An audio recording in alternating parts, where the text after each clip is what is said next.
여러분 안녕하십니까, 진성호입니다. 긴급 속보입니다. 미국으로 출국한 남욱 변호사가 JTBC에 단독 출연해서 충격적인 발언을 했습니다.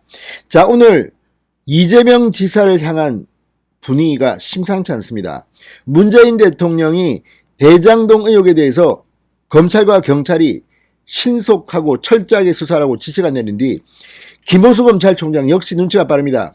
검찰이 김만배 씨를 전격 구속영장을 쳤습니다. 그리고 미국으로 갔던 이 1,000억 원을 배당받았다는 말을 듣고 있는, 그리고 가족과 함께 미국으로 출국한 남욱 변호사가 입을 열었습니다. 자, 며칠 내로 한국으로 들어오겠다고 합니다. 그리고 다 불겠다고 합니다. 특히 김만배 씨, 화천대유의 대주주 김만배 씨와 성남도시개발공사 사장 직대를 지낸 유동규 씨에 대해서 많은 것을 알고 있는 것으로 보입니다. 이미 JTBC의 단독 인터뷰를 통해서 몇 가지 말을 했습니다. 특히 주목받을 부분은 바로 이 천화동인 1호의 배당금 1208억 원 중 절반은 그분 것이라는 김만배의 말입니다. 여기에 대해서 남욱 변호사는 유동규를 그분이라고 김만배는 부르지 않는다. 그렇다면 그분은 누구일까요? 혹시 이재명 그분 아닐까요? 아무튼 오늘 상당히 간을 띄웠지만 남욱 변호사의 이 인터뷰, 그리고 조만간 들어오게 되면 어떤 일이 벌어질까요? 문재인 대통령이 수사를 지시한 뒤 오늘 굉장히 많은 일이 벌어지고 있습니다. JTBC와 KBS, 한겨레 등 그동안 이른바 여권 성향의 매체에서 이 대장동 특종이 많이 나왔습니다. 그리고 이낙연 전 대표의 출신 언론사인 동아일보도 그렇습니다. 자, 그렇다면 JTBC가 어떻게 남욱 변호사를 섭외했을까요? 자, 남욱 변호사, 문재인 대통령이 오늘 검찰 수사 지시와 관련이 있는 것은 혹시 아닐까요? 자, 이재명 지사 지금 콘으로 몰리다가 이제 낭떠러지에서 떨어질 것 같다는 생각이 듭니다. 남욱 변호사 이미 오늘 JTBC 단독 인터뷰에서 많은 것을 풀었습니다. 진성호의 융단 폭격 시작합니다. 이재명 경기도지사를 융단 폭격합니다. 방송에 앞서 아직 진성호 방송에 구독자가 아니신 분들은 붉은색 구독 버튼 눌러주십시오. 더 좋은 방송으로 보답하겠습니다. 자, 남욱 변호사, 온 나라를 시끄럽게 해서 너무 죄송하다, 수일 내로 귀국해서 성실하게 조사받겠다고 말했습니다. 자, JTBC에 따르면 남 변호사는 이 JT 뉴스룸과의 인터뷰에서 대장동 의혹의 실체와 실소유주 논란에 대해서도 밝히겠다고 밝혔습니다.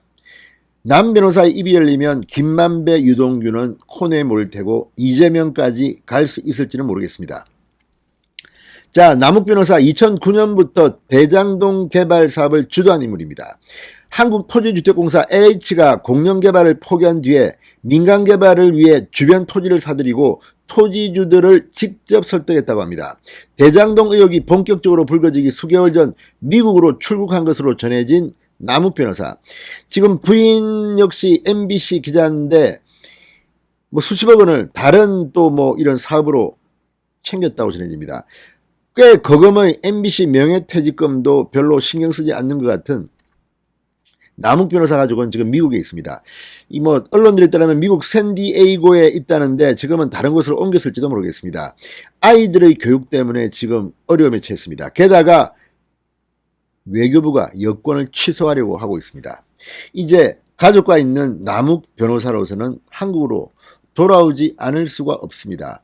외교부 당국자는 오늘 기자들과 만나 검찰로부터 무효화 관련 요청 공문이 접수됐고 이번 주 중에 여권법 등 관련 법령에 한해 검토하고 조치하겠다고 했습니다. 자, 지금 이렇게 되면 미국에 있는 남욱 변호사는 현지에서 강제 추방될 수 있습니다. 그런 가운데 오늘 문재인 대통령의 발언, 수사 지시, 그리고 JTBC, 여권과 가깝다는 평가를 받는, JTBC는 뭐 그렇지 않다고 주장하겠지만 그런 JTBC가 또 이 남욱 변호사 인터뷰했습니다. 이게 우연일까요? 자, 그런데 오늘 남욱 변호사가 JTBC 인터뷰에서 충격적인 발언을 했습니다. 김만배, 화천대유의 대주주 김만배와 유동규 전 성남도시개발공사 사장 직무대행은 서로 형 동생 하는 사이로 가깝게 지냈다고 밝혔습니다. 진행자가 김만배 씨가 평소 유동규 본부장에게 그분이라고 지칭할 수 있었을까라고 묻자 그런 기억은 없다. 저희들끼리 있었을 때는 형 동생이었다. 김만배가 형입니다. 유 본부장은 제가 본 지는 오래됐지만 되게 어려운 사이였다. 제가 깍듯하게 대했다. 무서운 사람이었다. 그중 가장 큰 형은 누구였느냐? 이렇게 묻자 남 변호사는 김만배 회장님이시다. 이렇게 말했습니다. 나이가 아마 김만배 씨가 많은 모양입니다. 자, 어쨌든 이걸 보면 형 동생 사이다. 그분이라고 한 적은 없다. 그러면 이재명일까? 아니면 더 윗선? 모르겠습니다. 이건 어디까지나 추론입니다. 그렇지만 유동규가 아닐 가능성이 큰 것 같습니다. 자, 오늘 상당히 많은 이야기를 했습니다. 뉴스룸과의 전화 인터뷰에서 남 변호사는 특히 대장동 사업의 최종 결정권자를 묻는 말에는 윗선까지는 알지 못하는 부분이지만 유동규 본부장이 최종적으로 이 사업을 결정했다고 이해하고 있다. 이 말은 유동규가 했지만 그 윗선이 있을 수가 있다는 것을 암시했습니다. 그게 이재명 당시 성남시장의 가능성이 높은 것은 사람들이 다 아는 이야기입니다. 알고 있는 범위 내에서는 이 사업의 승인권자가 유 본부장이었다는 이야기냐고 진행자가 다시 묻자 전 그렇게 알고 있다고 말했습니다. 유동규가 다 해준 겁니다. 그러니까 그럼 유동규 뒤에 누가 있겠습니까? 뻔한 거 아닙니까? 화천대유의 자회사인 천화동인 사호 소유주인 남욱 변호사는 대장동 개발 사업에 투자해서 1,000억 원대의 배상금을 받은 것으로 알려져 있습니다. 그러나 남 변호사는 이날 JTBC 인터뷰에서는 자신은 일개업자다. 당시 대장동 토지 수용 과정에서 협조하는 역할을 했을 뿐이라고 주장했습니다. 그리고 2015년 이후에는 완전히 배제됐다고 말했습니다. 화천대유 대주주인 김만배 씨가 실제 소유주가 맞느냐 이렇게 말하니까 내 지분의 절반이 유동규 거다라는 녹취가 있다고 들었다. 저도 유동규 본부장의 지분이 있다는 이야기를 김만배 회장으로부터 들은 사실도 있다고 말했습니다. 김만배는 이거 큰일 났습니다. 이제 구속영장도 쳤고 김만배가 입을 열면 유동규가 입을 열면 이재명은 어떻게 될까요? 자, 그 진위가 어떤지는 김만배 회장이랑 유동규 본부장 두 분만 알 수 있을 것 같아. 수사가 진행 중이니까 이 부분은 곧 밝혀지지 않을까 생각한다. 청와대, 검찰 이미 어떤 것을 알고 있는 걸까요? 이재명은 무사할까요? 아무튼 남욱 변호사가 미국에서 돌아온답니다.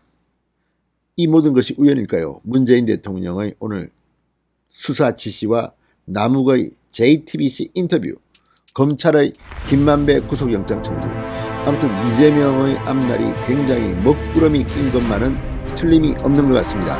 진성호의 융단 폭격이었습니다. 여러분 감사합니다.